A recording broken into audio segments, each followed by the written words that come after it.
Hello and welcome to Whiteboard Friday. This week we're looking at a little claim that's been made by our Health Minister and our Associate Minister of Revenue, Peter Dunn, that a soft drink tax wouldn't work. They've written it off just with an off-the-hand comment that it wouldn't work. What actually is the truth here? Well, I'm sorry to say, gentlemen, but a soft drink tax would work. And Peter Dunn, I'm especially ashamed of you. You're a revenue minister. You should know that taxes influence behaviour. We only need to look at smoking. Smoking has used tax over the past 30 or 40 years. It's had a huge impact on behaviour. We know for a fact that every 10% increase in price of a packet of fags reduces consumption by 5 to 8%.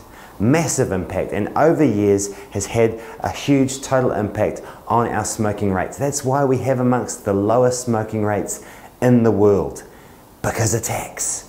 So, well, why would that not work for soft drinks? As we know, it is working in Mexico, and in fact we're finding very similar results there.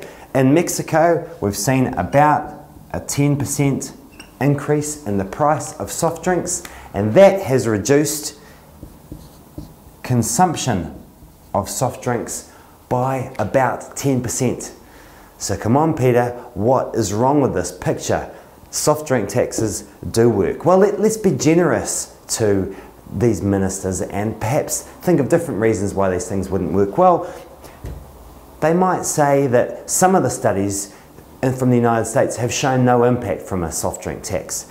The fact is, those taxes were too small. If you only raise the price of something by a couple of cents, consumers don't notice. So you do need a decent sized hit in the pocket in the order of 10 to 20%, just so consumers will even take notice.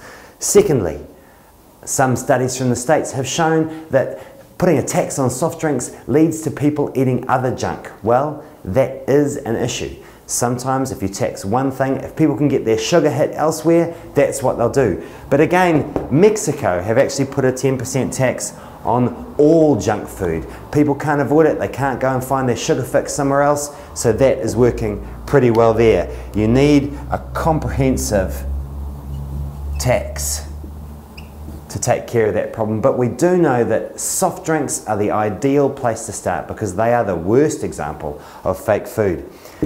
The last claim by ministers is that this policy will hurt the poor. Well, of course taxes hurt the poor. They're the ones that really are struggling to pay for these items in the first place.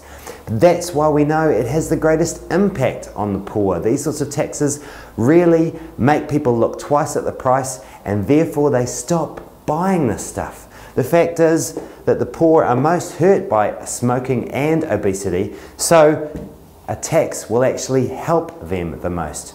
As to where that money goes, well, that can help the poor too. Depending on how we spend the money raised by a soft drink tax, that can end up benefiting the poor, perhaps, for example, by subsidising fruit and veg. So overall,